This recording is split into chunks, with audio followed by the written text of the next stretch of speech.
Para el presente audiolibro, les agradecemos sus comentarios y hacer clic en suscribirse para recibir cada 8 días la notificación de nuevos cuentos y audiolibros en español. Audiolibros Jorge Estupiñán, la nueva forma de leer libros, presenta El judío errante, del escritor británico Rudyard Kipling.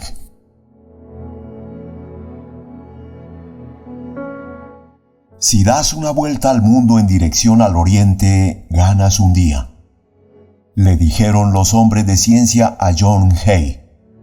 Y durante años John Hay viajó al este, al oeste, al norte y al sur, hizo negocios, hizo el amor y procreó una familia como han hecho muchos hombres, y la información científica consignada arriba permaneció olvidada en el fondo de su mente junto con otros 1000 asuntos de igual importancia.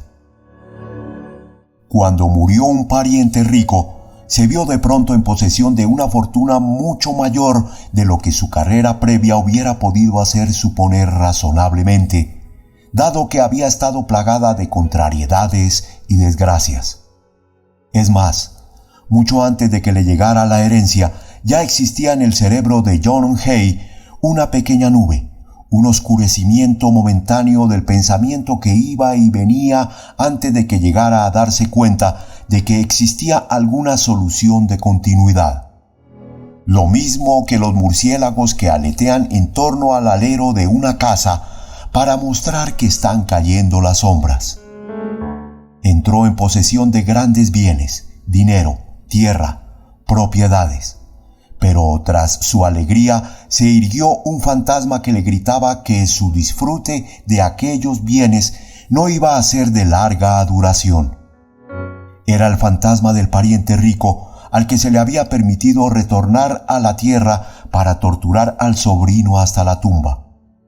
Por lo que, bajo el aguijón de este recuerdo constante, John Hay, manteniendo siempre la profunda imperturbabilidad del hombre de negocios que ocultaba las sombras de su mente, transformó sus inversiones, casas y tierras en soberanos sólidos, redondos, rojos soberanos ingleses, cada uno equivalente a 20 chelines. Las tierras pueden perder su valor y las casas volar al cielo en alas de llama escarlata, pero hasta el día del juicio, un soberano será siempre un soberano, es decir, un rey de los placeres. Poseedor de sus soberanos, John Hay hubiera querido gastarlos uno a uno en aquellos toscos placeres que su alma amaba, pero le obsesionaba el miedo a una muerte cercana. El fantasma de su pariente se erguía en el recibidor de su casa junto al perchero, gritándole escaleras arriba que la vida era corta, que no había esperanza alguna de que los días pudieran prolongarse y que los sepultureros habían comenzado ya a cepillar el ataúd del sobrino. Por regla general, John Hay estaba solo en casa, pero incluso cuando tenía compañía sus amigos no oían al tío vocinglero. Dentro de su cerebro, la sombra se hizo más amplia y más negra. El temor a la muerte estaba enloqueciendo a John Hay. Y entonces, desde las profundidades de su mente, donde había almacenado toda la información no utilizada para fines inmediatos, surgió la idea del dato científico del viaje hacia Oriente. Cuando de nuevo su tío le gritó escaleras arriba que se apresurara a vivir, una voz más aguda le respondió en un grito: «Aquel que da la vuelta al mundo en dirección al este, gana un día». Su timidez y desconfianza crecientes respecto de la humanidad le impidieron comunicar su preciado mensaje de esperanza a sus amigos. Podían apropiarse de él y analizarlo. Estaba seguro de que era verdad, pero le hubiera dolido intensamente que manos rudas lo sometiesen a un examen demasiado minucioso. Solo a él, entre todas las generaciones sufrientes de la humanidad, se le había revelado el secreto. Sería impío contra los designios del Creador poner en marcha a toda la humanidad hacia el este. Además, ello supondría abarrotar los barcos de vapor de forma inconveniente, y John Hay deseaba estar solo por encima de todo. Si pudiera dar la vuelta al mundo en 2 meses, había leído que alguien, cuyo nombre no recordaba, lo había hecho en 80 días, ganaría un día entero, y si seguía haciéndolo sin parar durante 30 años, ganaría 180 días o casi la mitad de un año. No sería mucho, pero en el transcurso del tiempo, a medida que avanzara la civilización y se abriera el ferrocarril del valle del Éufrates, podría incrementar su ritmo. Provisto de muchos soberanos, John Hay, en el 35º año de su vida, emprendió sus viajes. 2 voces lo acompañaron mientras navegaba desde Dover hacia Calais. La fortuna le favoreció. El ferrocarril del Valle del Éufrates acababa de ser inaugurado y fue el primer hombre que tomó un billete directo de París a Calcuta. 13 días en tren. 13 días en tren no son buenos para los nervios, pero siguió recorriendo el mundo y volvió a Calais desde América en 12 días menos de los 2 meses que se había propuesto, y volvió a empezar con 24 horas de tiempo precioso en su haber. Pasaron 3 años y John Hay siguió dando religiosamente la vuelta al mundo, buscando más tiempo en el que gozar del resto de sus soberanos.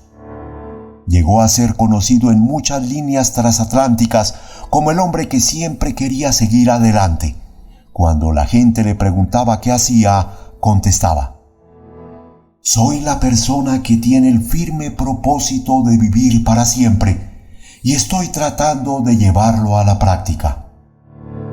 Sus días se dividían entre la observación de la blanca estela de la hélice tras la popa de los más veloces vapores y la contemplación de la tierra parda que, como un relámpago, resplandecía por las ventanas de los trenes más veloces.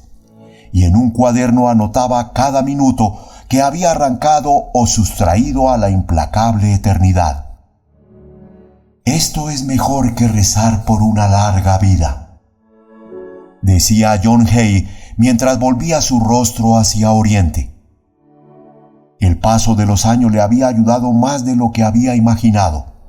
Mediante la extensión de la línea del valle de Brahmaputra hasta entroncar con la recientemente creada de la China Central, el billete de ferrocarril de Calais le llevaba hasta Calcuta y Hong Kong vía Karachi. El viaje completo se podía hacer en poco más de 47 días y, presa de una exaltación fatal, John Hay le contó el secreto de su longevidad a su única amiga, su ama de llaves, que se ocupaba de su residencia en Londres. Él habló y desapareció. Pero ella era una mujer de recursos y de inmediato fue a pedir consejo a los abogados que le habían informado a John Hay acerca de su herencia de oro. Todavía quedaban muchos soberanos y había otro Hay que deseaba gastarlos en cosas más razonables que billetes de tren o pasajes de barco. La persecución fue larga porque cuando un hombre está literalmente en camino tras su preciada vida, no se detiene en la ruta. John Hay volvió de nuevo a recorrer el mundo y en su periplo alcanzó en Madrás al cansado doctor que había sido enviado en su busca. Y fue allí donde encontró la recompensa a sus trabajos y la certidumbre de una bendita inmortalidad. En media hora, el doctor, sin dejar de observar los labios resecos, las manos temblorosas y aquella mirada que se volvía eternamente hacia el este, convenció a John Hay de que descansara en una casita cercana a la playa de Madrás. Todo lo que tenía que hacer era colgarse del techo de la habitación mediante unas cuerdas y dejar que la tierra redonda diera vueltas en libertad bajo su persona. Esto era mejor que el barco o el tren, porque ganaba un día al día, y se hacía así semejante al sol inmortal. El otro ahí pagaría sus gastos a lo largo de toda la eternidad. Es cierto que todavía no podemos disponer de billetes Calais Hong Kong, aunque podamos hacerlo dentro de 15 años, pero hay hombres que dicen que si uno se pasea por la costa sur de la India, se encuentra en un pequeño bungalow encalado y limpio, sentado en una silla colgada del techo sobre una lámina de delgado acero que, como él sabe muy bien, destruye la atracción de la tierra a un hombre viejo y consumido con el rostro vuelto siempre al sol naciente y un cronómetro en la mano corriendo contra la eternidad. No puede beber, no fuma y sus gastos ascienden quizá a unas 25 rupias al mes, pero es John Hay, el inmortal. En el exterior oye el estruendo del mundo que gira, pero con el cual él siempre explica cuidadosamente que no tiene relación alguna, pero si le dices que solo se trata del ruido de las olas, llorará con amargura, porque la sombra de su cerebro va muriendo a medida que su mente deja de funcionar, y a veces duda de que el doctor dijera la verdad. ¿Por qué el sol no está siempre sobre mi cabeza?, pregunta John Hay. Para el presente audiolibro, les agradecemos sus comentarios y hacer clic en suscribirse para recibir cada 8 días la notificación de nuevos cuentos y audiolibros en español.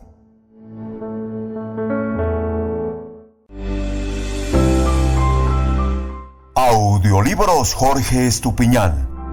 La nueva forma de leer libros.